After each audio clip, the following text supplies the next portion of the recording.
Bonjour et bienvenue dans Forecast, le podcast qui met la lumière sur la trésorerie et les trésoriers. Je suis Jean-François Galéa et je serai votre hôte durant cet épisode.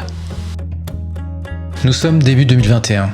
Après 2 périodes de confinement et l'intervention massive de l'État pour soutenir l'économie, le niveau de la dette des entreprises atteint un niveau record.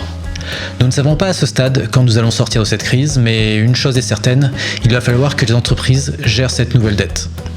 Aujourd'hui, pour en parler, j'ai eu le plaisir de recevoir une experte du sujet, Stéphanie Constant. Stéphanie est directrice du financement et de la trésorerie du groupe Fnac Darty. Avec elle, nous allons faire un état des lieux du niveau de la dette des entreprises. Nous allons voir comment elle gère son endettement et quelles sont les bonnes pratiques de conservation du cash mises en place dans son groupe. Nous verrons également comment trouver des financements aujourd'hui et quels sont les apprentissages que l'on peut retenir de la crise. Forecast épisode 6, c'est parti. Bonjour Stéphanie. Bonjour Jean-François. Comment vas-tu aujourd'hui ? Ça va, je te remercie. Écoute, je suis très content de te recevoir aujourd'hui parce qu'on va aborder ensemble un thème très d'actualité, le sujet de la dette et la dette des entreprises, bien entendu. Et donc, pour en parler de ce sujet, on va essayer de faire un petit état des lieux et voir un peu cette dette aujourd'hui, ça représente quoi ? Alors ça représente beaucoup de zéros. Je suis spécialiste de la dette, donc en tant que spécialiste de la dette, je lis beaucoup d'articles, mais qu'on trouve d'ailleurs dans tous les quotidiens, même non spécialisés. Je dirais que ça devient un sujet pratiquement grand public. Et si on sait très peu de choses sur le fameux monde d'après Covid, en tout cas, je crois qu'on a au moins une certitude sur ce monde d'après, c'est qu'on aura un monde d'après qui va être endetté. Si on regarde, il y a plusieurs typologies d'endettement. Il y a le premier endettement qui est celui d'endettement des États.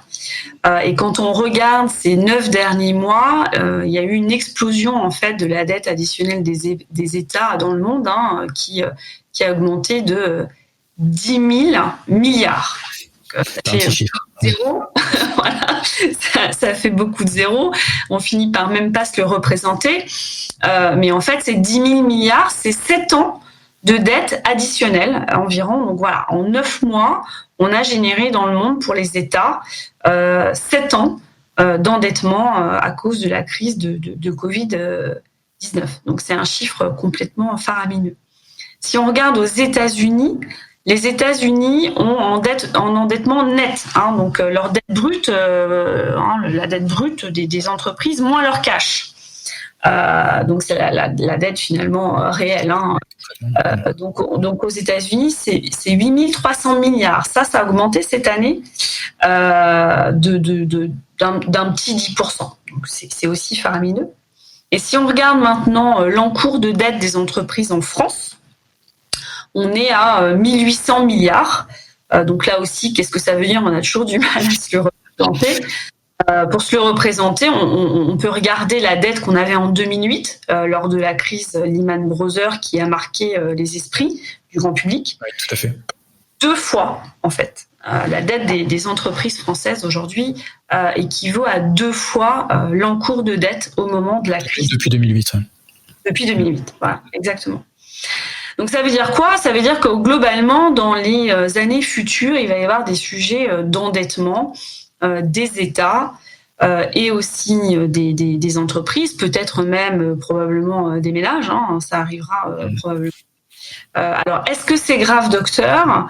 Je ne sais pas. Il y a plusieurs phénomènes qu'il faut regarder quand on parle de dette. D'abord, c'est pourquoi faire ? Donc le but de la dette, si la dette est là pour financer des projets de développement des pays ou des projets de développement des entreprises qui va générer quelque part de la croissance, de la valeur, au fond d'être endetté, c'est pas si grave. C'est comme toi quand tu t'endettes pour acheter ton appartement, si derrière ça te permet d'être proche de ton travail, d'être plus performant et d'augmenter tes revenus, au fond, que tu sois très endetté, c'est pas si grave. Donc, ce qu'il va falloir voir, et il est beaucoup trop tôt pour tirer des conclusions aussi bien sur la qualité de dette des entreprises que sur la qualité de dette des États post-crise Covid-19, Mais la dette est grave si elle est elle est constituée pour de mauvaises raisons. Donc, est-ce que la dette d'aujourd'hui est constituée pour de mauvaises raisons? Franchement, moi, je n'en sais rien. Une des particularités, c'est qu'on est dans un territoire un peu inconnu en termes de montant d'indicateurs. On atteint des seuils. Là, exactement. On est dans des territoires assez inimaginables il y a encore quelques mois. Et qu'est-ce que ça va vouloir dire pour les dettes d'État, pour les dettes des entreprises? Alors, on peut quand même avoir quelques hypothèses. La première, c'est que les banques centrales vont rester extrêmement complaisantes avec les acteurs économiques, continuer à injecter beaucoup de liquidités. Et on peut imaginer que les taux vont rester bas pour encore un petit bout de temps. Quand on regarde le taux moyen, c'est-à-dire tous les marchés confondus, bancaires, des intermédiaires, aujourd'hui, une entreprise, elle s'endette pour 1%. Alors, c'est pas rien, mais c'est quand même presque rien. Donc, si on imagine de la création monétaire avec un peu d'inflation, en fait, cette dette, même si elle a beaucoup de zéros, elle pourra être un peu plus facilement remplacée. Et si on descend un peu d'un niveau, donc on a la dette au niveau des entreprises, mais cette dette, j'imagine qu'elle n'est pas portée de la même manière par toutes les entreprises, tous les secteurs d'activité. Peut-être tu peux nous parler plus précisément d'un secteur que tu connais bien, celui du retail. Comment ça se passe pour les acteurs du retail ? Ouais, c'est ça. Alors, c'est sûr que d'un secteur à l'autre, on n'est pas dans les mêmes problématiques. Je regardais, avant de te parler, en fait les entreprises qui étaient les plus endettées, les entreprises qui étaient les moins endettées. Donc la plus endettée du monde, c'est Volkswagen. Je crois qu'ils ont quelque chose comme 150 milliards de dettes ou 140. Enfin bon, l'ordre de grandeur, c'est en centaines de milliards. Et l'entreprise la moins endettée, c'est aussi en centaines de milliards, mais de cash. Et là, il s'agit de la holding de Google. Donc, effectivement, d'un secteur à l'autre, on voit que les sujets d'endettement sont extrêmement différents. Et c'est pareil pour les pays d'ailleurs, les endettements des pays, la capacité de remboursement et les impacts que ça va avoir sur le long terme d'un pays à l'autre devient très très très clivant. Dans les questions qu'on va se poser probablement dans les prochaines années, c'est sûr, il va y avoir probablement des secteurs, des pays qui vont être un peu sur le côté de la route et qui vont avoir probablement beaucoup de mal à se redresser de cet endettement additionnel qui a été indispensable pendant la crise. Alors, si on regarde le secteur du retail, donc la distribution au sens large, c'est un secteur qui a été super malmené. En plus, on le connaît bien parce qu'on est tous des consommateurs. On voit les marques tomber au fil de l'eau. Il y a André qui était en quasi-dépôt, enfin en session de paiement, dépôt de bilan. On a eu la Halle et des acteurs, des mastodontes de la distribution alimentaire comme le groupe Casino qui a négocié l'année dernière un plan de sauvegarde. Alors, rien à voir avec la crise, c'est des entreprises qui étaient déjà dans des difficultés financières avec des endettements élevés. Et même si vous prenez Fnac Darty, alors on n'est pas endetté comme les autres acteurs de notre secteur. Et puis on a traversé cette crise de manière, je dirais, plus que satisfaisante, puisqu'on a réussi à faire de la croissance pendant la crise de Covid. C'est pas un scénario qu'on avait imaginé initialement. Et donc, ça illustre mon propos. C'est-à-dire que vous allez avoir dans les prochaines années des acteurs qui vont très bien s'en sortir, faire de la croissance et pouvoir rembourser leurs dettes, et d'autres qui vont tomber. Et on peut imaginer qu'on est un peu au début de l'histoire de ces enseignes, de ces grandes entreprises, même des grandes entreprises qui vont être avec des niveaux de risque de crédit qui vont être extrêmement importants. Ou la nécessité d'être performant sur ces marchés pour pouvoir justement se désendetter. Ouais, donc la situation d'avant-crise en fait est cruciale vu que c'est un élément non anticipé. Comme tu disais, les entreprises fragilisées ont été mécaniquement les plus impactées. Maintenant, c'est une question. Est-ce que tu penses qu'il y a certaines entreprises qui justement, comme peut-être le recours à l'endettement et peut-être favoriser, ou du moins il y en a eu beaucoup plus, que certaines entreprises peuvent sortir par le haut de cette situation. Est-ce qu'il y a des configurations, des situations qui permettent à certains acteurs de bénéficier de cet accroissement de l'endettement? Est-ce que tu as cette vision-là? Alors, c'est une bonne question. Je sais pas, je dirais pas, avec beaucoup d'humilité, parce que je suis pas non plus forcément spécialiste de ces sujets, mais je dirais pas que les entreprises qui ont réussi à s'endetter vont pouvoir tailler des croupières à leurs concurrents post-crise. Franchement, ça, je dirais pas que c'est grâce à l'endettement qu'on va pouvoir tailler des croupières à nos concurrents. Je dirais que c'est grâce au modèle économique, grâce à la stratégie, grâce aux parts de marché. En revanche, pour des sociétés comme Fnac Darty, par exemple, ils sont quand même des secteurs qui sont compliqués, avec des marges extrêmement faibles. La qualité de l'exécution a joué pendant la crise. Donc, typiquement, Fnac Darty a pris des parts de marché et a réussi à être en croissance de chiffre d'affaires en 2020, alors que on a quand même fermé les magasins pendant 2 mois au premier confinement et partiellement pareil pendant 1 mois et demi au deuxième confinement. Donc on a réussi à tailler les croupières à nos concurrents grâce à notre modèle économique. Mais on a abordé tout ça avec une grande sérénité, grâce à un endettement additionnel quand même de 500 millions, donc c'était pas une paille, puisqu'on a été la première grande entreprise française à bénéficier d'un prêt garanti par l'État. Donc je dirais que l'endettement, c'est pas grâce à l'endettement que t'es meilleur.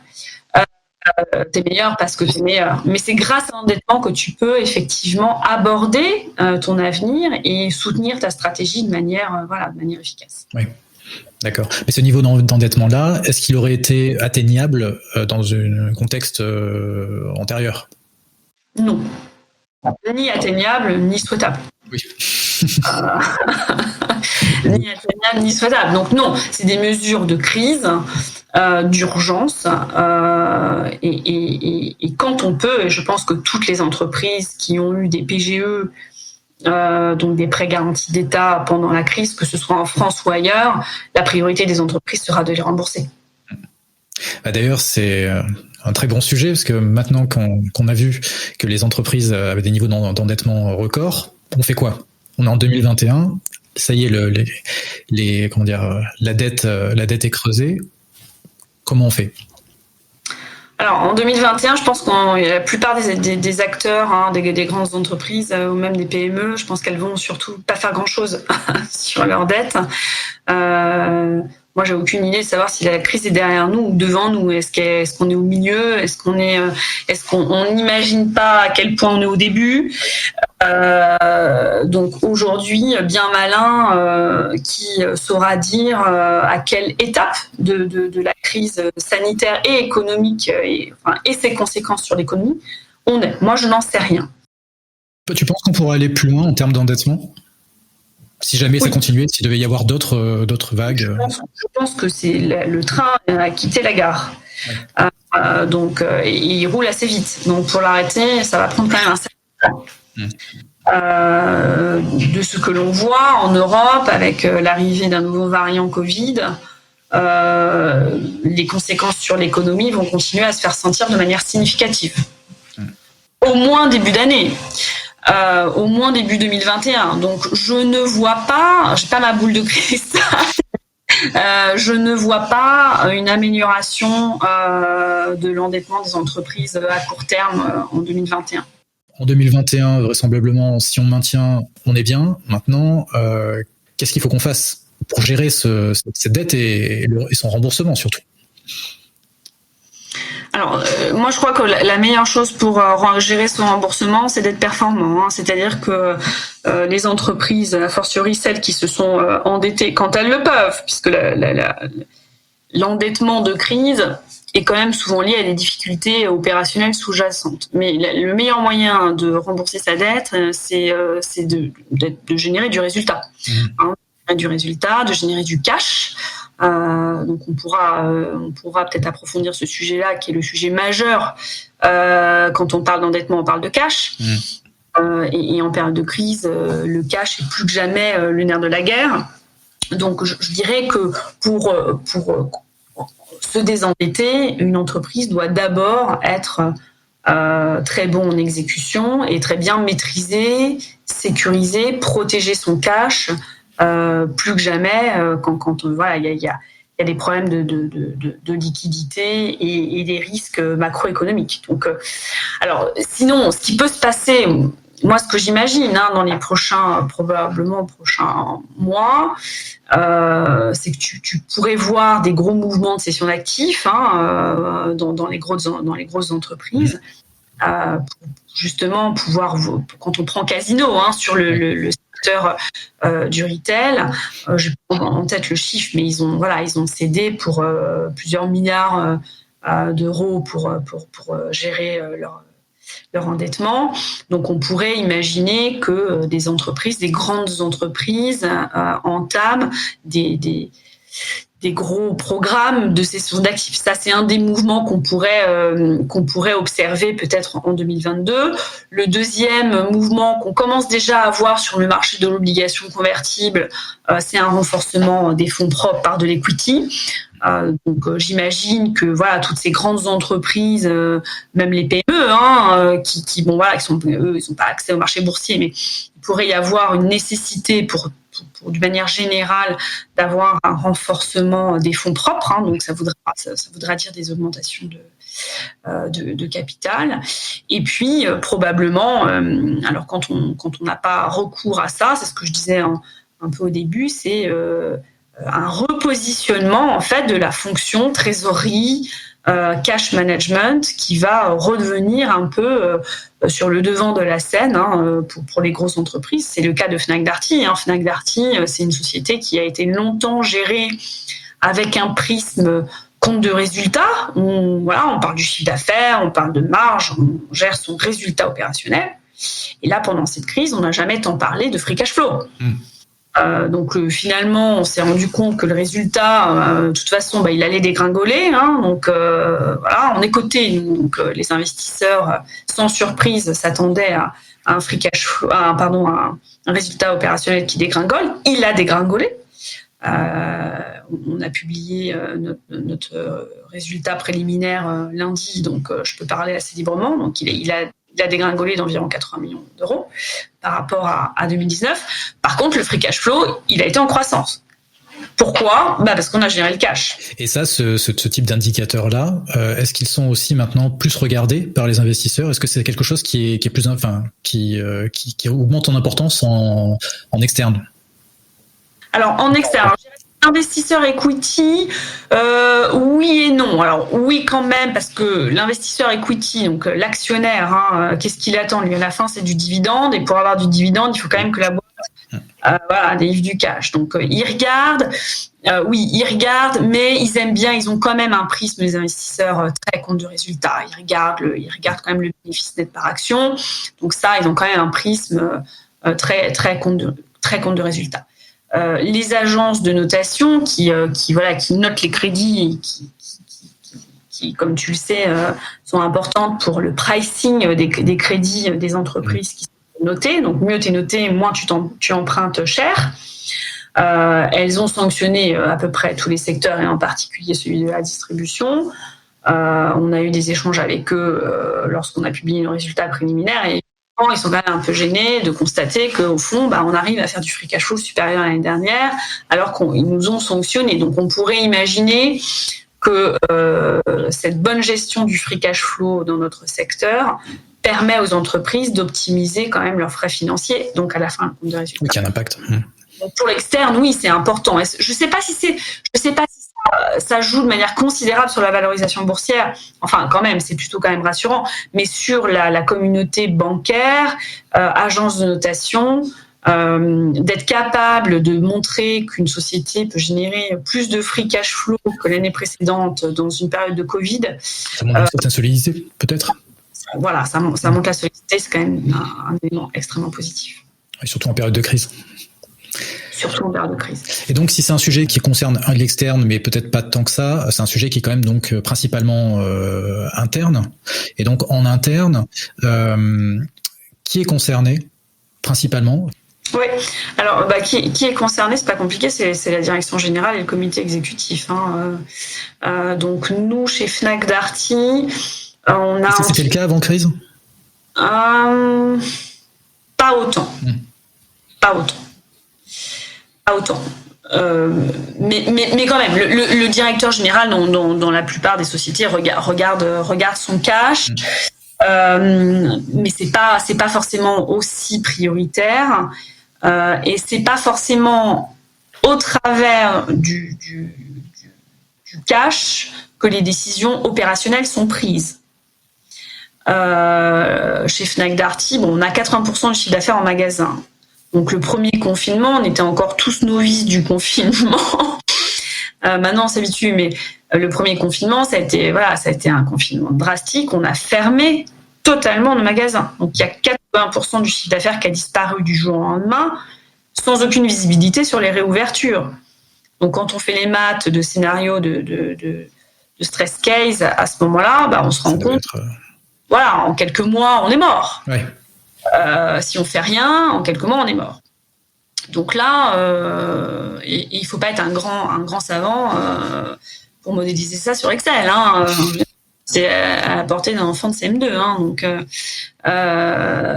Donc là, évidemment, toute la société se mobilise, du directeur général au comité exécutif, à toutes les parties prenantes de la finance, où le sujet cash est devenu prégnant. Donc dans ce cas-là, on fait deux choses. Un, on va chercher de l'argent pour sécuriser la société, ce qu'on a fait chez Fnac Darty en allant chercher un PGE. Et deuxième je dirais, plan d'action, c'est de gérer différemment la société en optimisant les achats, en réduisant de manière drastique les stocks. On a baissé nos stocks de 150 millions d'euros. En fin d'année, là, on a encore des stocks extrêmement bas pour pouvoir sécuriser notre liquidité et puis c'est un rôle, je dirais, de responsabilité presque sociétale. On a quand même presque 20 000 salariés en France. On ne peut pas se permettre de prendre de mauvaises décisions. Donc ça a été, pendant cette crise, effectivement, on a eu un comité de une petite cellule, on va appeler ça de crise, avec quelques membres du comité exécutif que j'animais conjointement avec le directeur financier du groupe pour, de manière, tous les mois, on se voyait, on prenait des décisions. J'avais le patron du commerce au téléphone une fois par semaine pour gérer les achats, gérer le cash, faire rentrer le cash, adapter la politique d'approvisionnement en fonction de ce qui rentrait comme chiffre d'affaires. Et c'était extrêmement... c'est une grosse pression et c'était une gestion, je dirais, très incisive, très... donc... très dure. Ce que tu décris, c'est comme des changements assez importants en termes de focus et de comment dire, de priorité.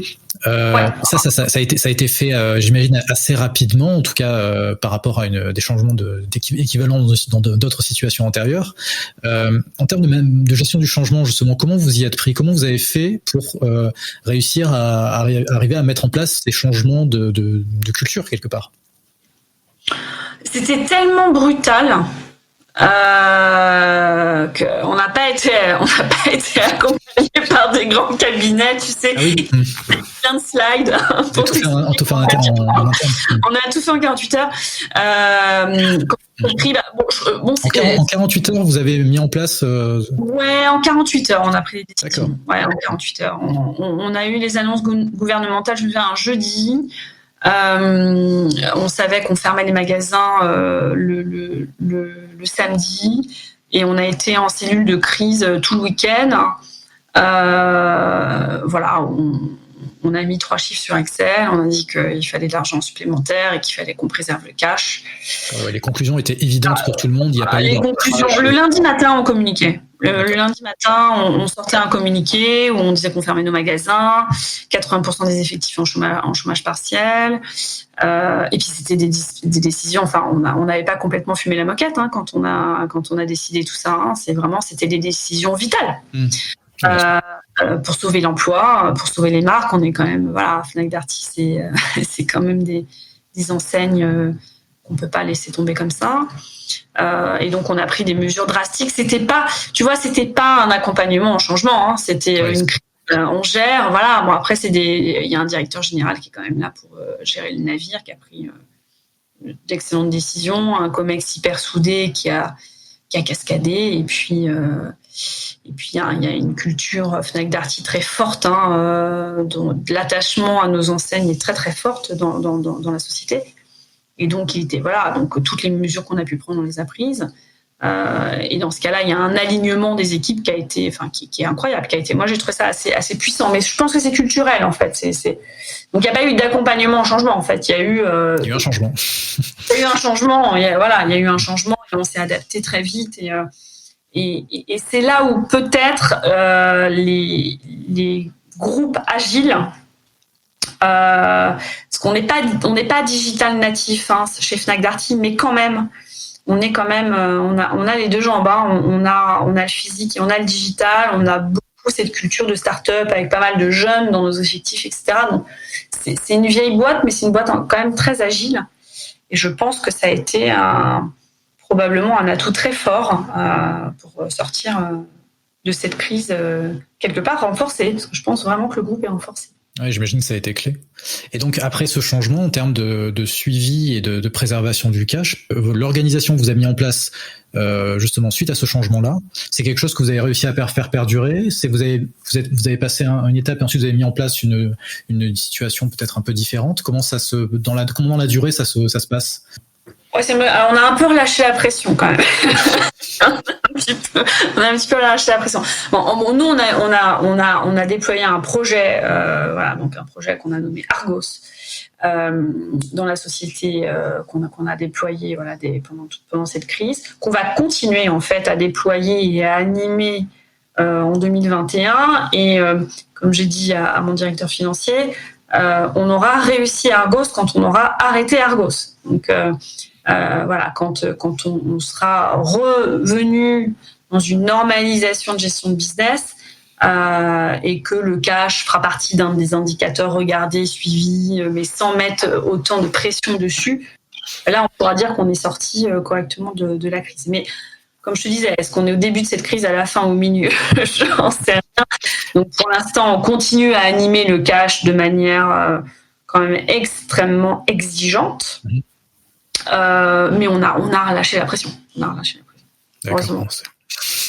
J'espère que ça va rester comme ça et que ça va s'améliorer. Donc pour un groupe aussi exposé, aussi connu, aussi important en France que Fnac Darty, j'imagine que les relations que vous avez eues avec avec les banques, avec les différents acteurs étatiques, étaient peut-être un peu plus proches et plus particuliers que ceux d'autres acteurs. Comment ça s'est passé? Comment était la communication et vos interactions? Alors c'est une bonne question. Ce qu'on s'est tous dit, donc nous quand donc chez Fnac Darty, on a été précurseur des PGE, donc prêts garantis par l'État pour les grandes entreprises, puisqu'on a été la première grande entreprise en France à avoir un prêt garanti par l'État à 70%. Puis c'était un gros prêt puisqu'on a demandé 500 millions. Et moi, il y a plusieurs choses qui m'ont frappée. La première chose qui m'a frappée, ça a été l'agilité du gouvernement français. Donc, je dis pas ça par patriotisme ou pour être politiquement correct. Je dis ça parce que je l'ai vraiment constaté. J'ai été assez épatée, je dois dire, par la réactivité du bras armé de Bercy, qui était le CIRI à l'époque, sur ces sujets de PGE. Donc une équipe d'abord une équipe extrêmement brillante et au-delà de ça extrêmement réactive. Alors on a cette idée en France de l'administration très lourde. C'est pas vrai. En tout cas, pendant cette crise, ils ont fait preuve d'énormément de réactivité, de pragmatisme, et on avait en face de nous des réactions de banquiers d'affaires beaucoup plus que des réactions de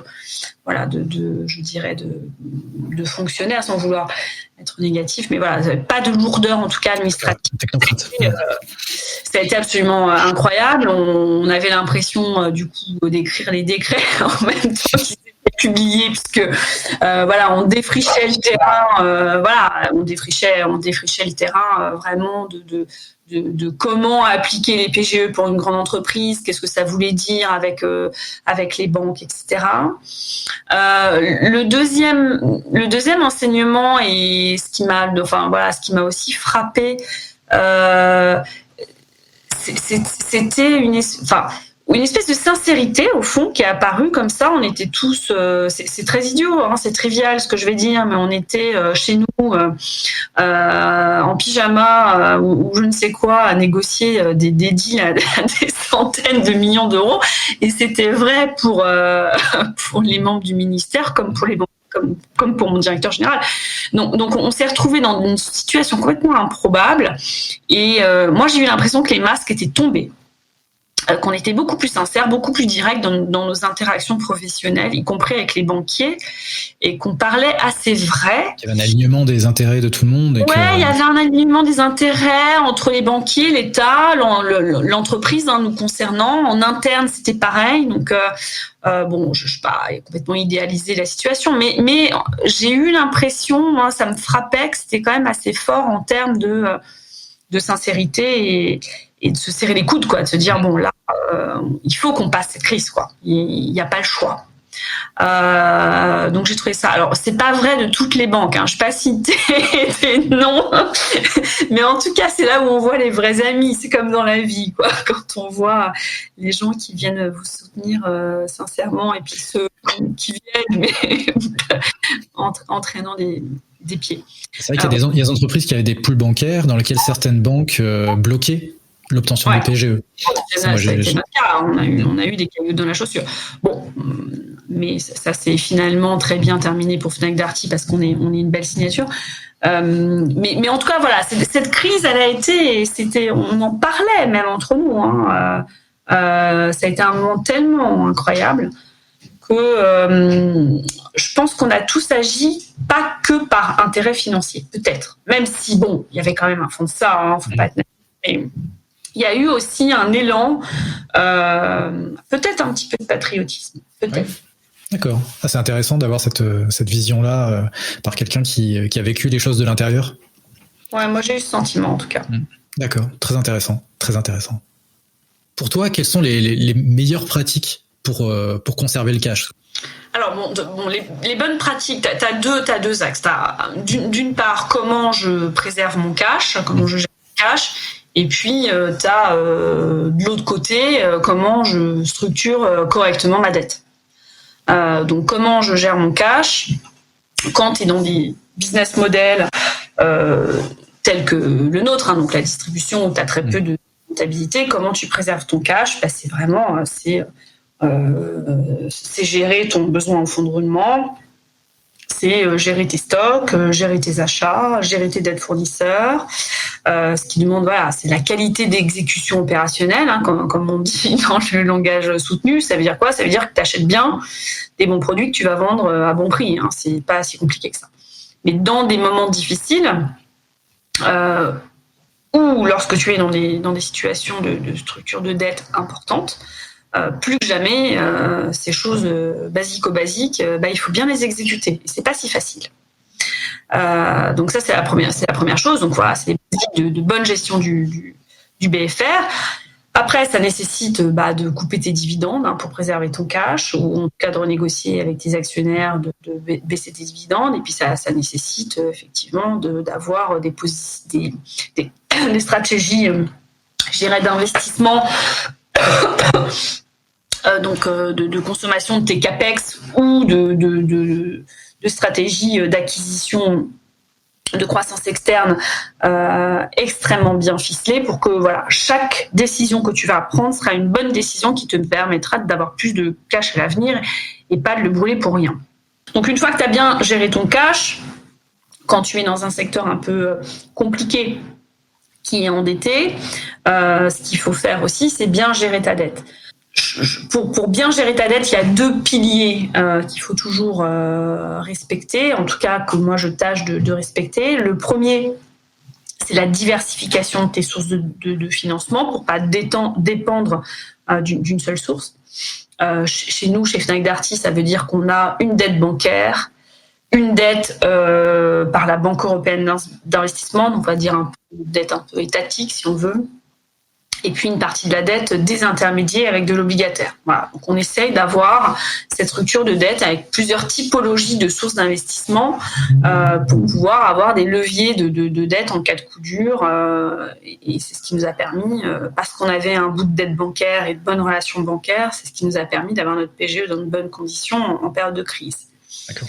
Ça, c'est la première loi, quelque part. C'est la diversification de tes sources. Et sur les acteurs aussi ? Vous êtes beaucoup diversifié aussi sur les acteurs, c'est-à-dire que vous avez beaucoup d'interlocuteurs, beaucoup de banques.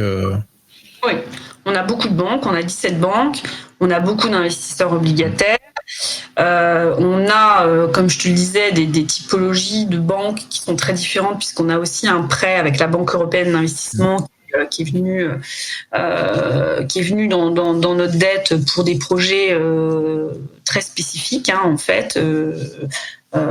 Pour financer en fait un certain programme d'investissement. Donc on a été soutenu par l'Europe dans nos projets. Donc donc on essaye d'être assez riche dans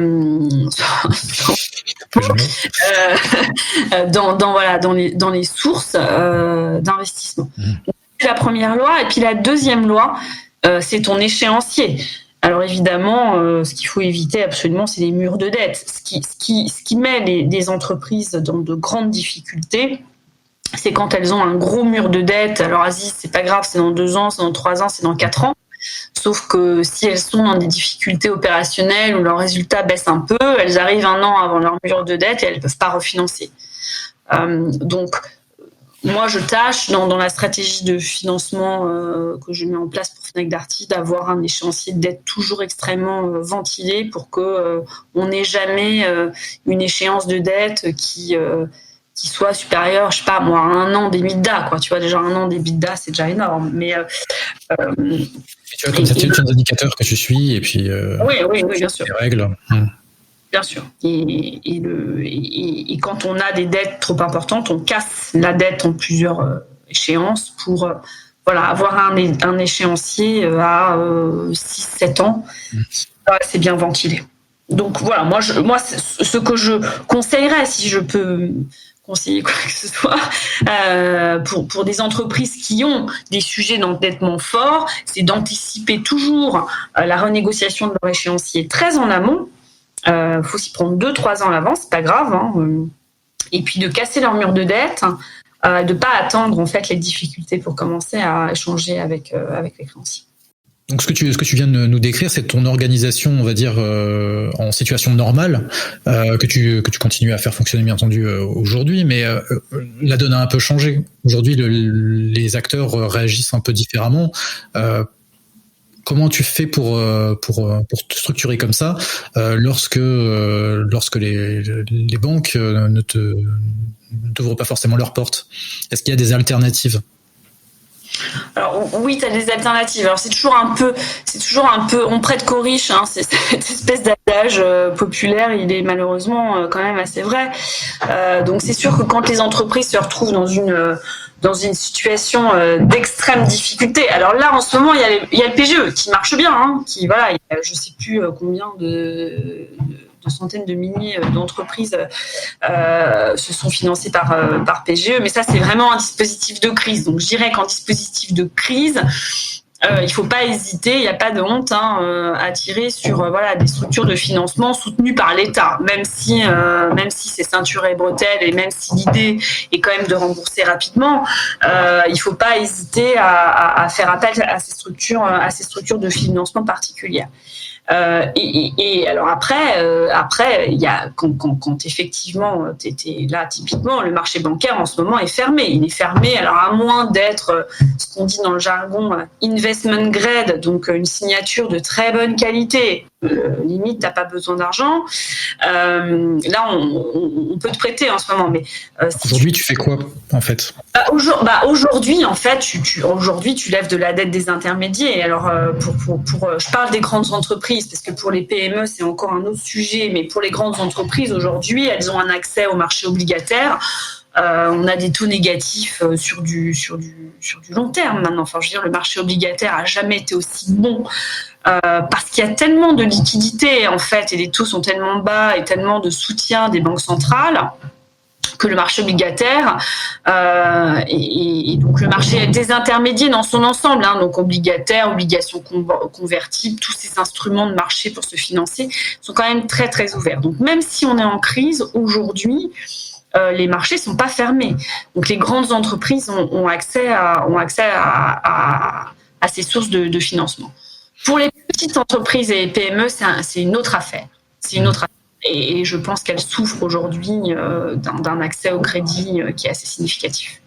D'accord, donc en termes d'accès au financement, aujourd'hui on est dans une situation particulière post-crise. Est-ce que tu penses que c'est quelque chose qui peut avoir un impact à terme? C'est-à-dire, est-ce que structurellement, les sources de financement peuvent justement se diversifier et on peut commencer à être plus régulièrement financé par des sources alternatives aux sources bancaires? Ou est-ce que tu penses que c'est quelque chose de purement conjoncturel et que passé la crise, on va revenir à une situation ISO quand on la passera? Oui, je pense qu'il peut y avoir un changement durable là-dessus. D'abord parce que, sans certitude, mais je pense qu'il peut y avoir un changement durable. D'une part, parce que les banques vont éviter d'avoir au bilan quand même des signatures à risque. Et que quand même tout cet endettement va poser à un moment donné peut-être la question de la qualité des bilans des banques.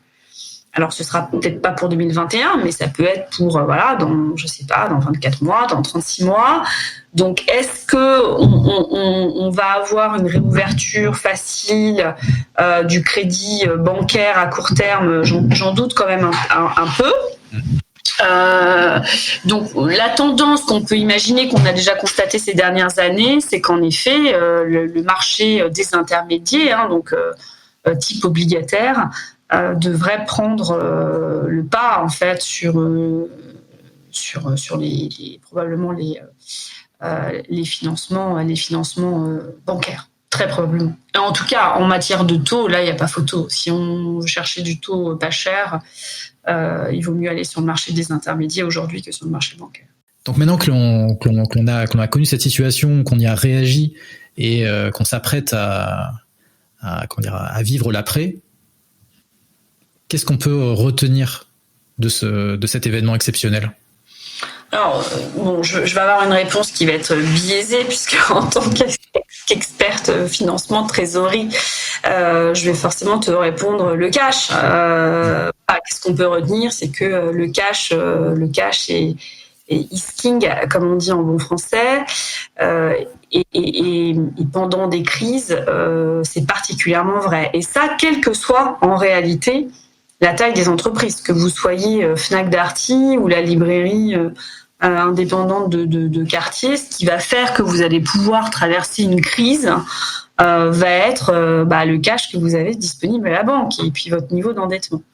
Donc quand même, à chaque période de crise, quelles sont toutes les grandes crises financières, en fait, c'est quand même beaucoup des crises de liquidité et des crises de cash. Donc je pense que dans les enseignements qu'il faut garder et que les dirigeants, mais bon, je crois qu'ils l'ont bien tous en tête, c'est effectivement de préserver son cash, de gérer son cash et d'avoir un prisme dans les décisions, en particulier en période de crise, sur l'optimisation du cash. Même si on a toujours très envie de parler de résultats, de performance, de marge, en particulier les investisseurs regardent beaucoup ça. Les investisseurs equity, j'entends, les analystes financiers equity regardent beaucoup ça. Je pense que quand même le cash reste la vérité. Il n'y a pas d'optimisation comptable, il n'y a pas de... Voilà, la vérité d'une entreprise, c'est son cash et l'argent qu'elle a disponible à la banque et comment elle le génère. Donc, peut-être que, encore une fois, dans les enseignements de cette crise, la bonne gestion des entreprises passera par une bonne gestion du cash, et ça rappelle que c'est quand même la clé de survie, et je dirais l'essence dans le moteur, c'est quand même le cash. Donc, je pense que c'est vraiment quelque chose qu'il faut vraiment bien avoir à l'esprit. Le deuxième enseignement, c'est que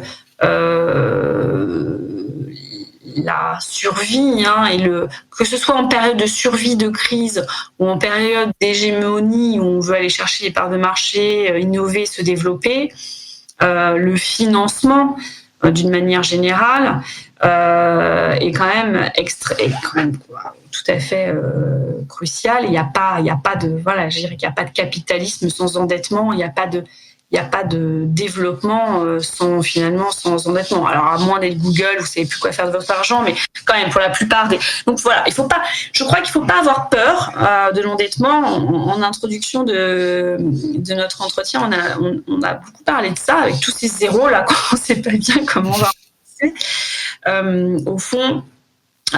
Au fond, par des structures, par de la bonne gestion, que ce soit pour les entreprises comme pour les États, on finit quand même toujours par rembourser. Et encore une fois, si la dette est créée pour un objectif qui soit un objectif qui permet d'avoir un avenir meilleur, je pense qu'il ne faut quand même pas hésiter à s'endetter. Mais ça suppose effectivement derrière d'avoir une gestion absolument irréprochable et de préserver son cash et de l'optimiser en permanence. C'est très clair. Pour terminer, on peut se poser une question un peu plus, je dirais, macroscopique.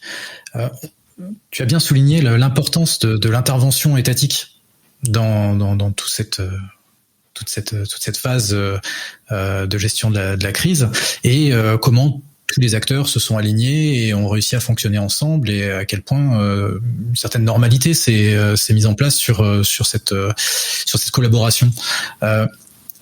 Est-ce que quelque part on peut se demander, est-ce qu'on est vraiment dans un système économique libéral tel qu'on le dit, ou est-ce que au final l'État est un acteur économique comme les autres? Qu'est-ce que tu en penses? C'est une question philosophique, Jean-François. On peut même ouvrir le débat. C'est-à-dire que est-ce qu'on est encore vraiment totalement en démocratie dans une période de crise comme celle qu'on traverse? Oui, c'est un sujet aussi qui est lié parfaitement. Voilà, c'est un sujet qui est lié au fond.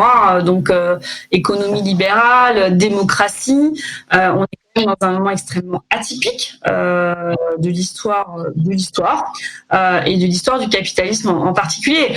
On gère le pays par décret en ce moment. Donc, si tu veux, le débat, il n'y a plus tellement. Et c'est pas une critique, c'est juste un constat, factuel de la situation. En effet, ça pose beaucoup de questions. J'aimerais vraiment pas être au gouvernement en ce moment. C'est très difficile. Donc, tu as la question de la démocratie et tu poses la question de l'économie libérale.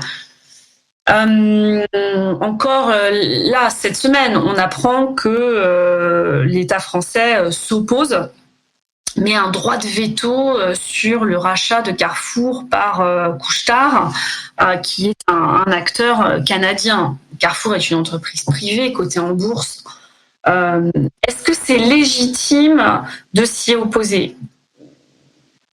D'un point de vue de l'économie libérale, tout le monde fait des saltos arrière. Ça émeut beaucoup la place financière de Paris. Pour autant, en pleine crise sanitaire, est-ce que c'est illégitime pour l'État de s'opposer à une opération sur le premier employeur français ? En fait, c'est ça, mais le fond de ma question, c'était quelque part, est-ce que la crise n'a pas quelque part mis en lumière et puis poussé une évolution aussi de politique économique? C'est-à-dire que concrètement, est-ce qu'on n'a pas changé de système malgré nous par la force des choses? Il pouvait y avoir quelque chose de latent derrière, mais quelque part, c'est pas un déclencheur, et que maintenant que on arrive dans un champ où c'est bon, on a passé la barrière, est-ce qu'on va revenir en arrière? Alors, donc, moi, je pense qu'il faut revenir en arrière. Ça n'est que mon avis. Il y a... moi, j'ai l'impression que cette crise du Covid, c'est une espèce de vortex temps, quoi. On est passé dans un accélérateur de tout. Tout est très curieux, nos comportements et le comportement des États. C'est pas que l'État français, c'est tous les États. Donc, il y a un interventionnisme étatique partout dans le monde aujourd'hui et partout sur la planète, que ce soit en France ou ailleurs. Est-ce que c'est légitime? Est-ce que c'est bien ou mal? Bon, là, franchement, en tout cas, c'est comme ça. C'est comme ça. Et c'est comme ça pour tout un tas de sujets, et c'est comme ça pour l'économie. Donc, effectivement, il y a un interventionnisme de l'État sur des opérations telles qu'on citait, l'opération Carrefour. Bon, voilà, on est quand même dans un moment très particulier de notre histoire. L'État a quand même permis à beaucoup d'entreprises de s'en sortir. Alors, il y a eu les PGE, mais pas que. Il y a eu quand même le recours au chômage partiel massif. On est quand même où l'État a soutenu la vie économique pendant des mois et des mois. Et ce qui permettra, je pense, à la France de quand même de rebondir aussi rapidement. Et a décidé aussi que certains établissements devaient fermer. Enfin, il y a le côté financier. Oui, tout à fait. Tout à fait. Donc, en tout cas, pour ou contre, on voit que l'État a eu un rôle. C'est un point. Hein. Je veux dire, on est quand même régi par ce cadre-là. Moi, ce que j'espère quand même, parce que je suis représentante, j'ai toujours été. J'ai une conviction, c'est que l'économie libérale est porteuse de beaucoup de création de valeur, de richesse, d'innovation et de paix. On oublie de le dire, mais c'est par l'échange par les échanges économiques qu'on est arrivé à un peu plus de paix dans le monde. C'est ma conviction. Donc, j'espère juste que c'est temporaire, qu'on est vraiment dans un système temporaire de gestion de crise et que nos dirigeants seront raisonnables et pourront rapidement revenir à une normalité, que ce soit sur le débat démocratique comme sur les interventions en matière d'économie. Pour pas dériver dans des je dirais des régimes qu'on a connus par le passé qui ont été assez dévastateurs. Donc, j'espère juste que on est vraiment dans du temporaire, de l'exceptionnel et qu'on retrouvera une normalité le plus rapidement possible. Je crois que ce sera le mot de la fin. Merci beaucoup Stéphanie, c'était vraiment passionnant. Merci beaucoup François pour l'invitation. Écoute, je suis certain que ça va intéresser beaucoup de monde. Écoute, je te dis à bientôt. Bonne journée. À bientôt. Merci. À bientôt. Cet épisode est maintenant terminé. Si vous avez aimé ce podcast, aidez-nous à le faire connaître en le partageant sur LinkedIn et en suivant la page du podcast. Merci d'avoir passé ce moment avec nous et à très bientôt pour un nouvel épisode.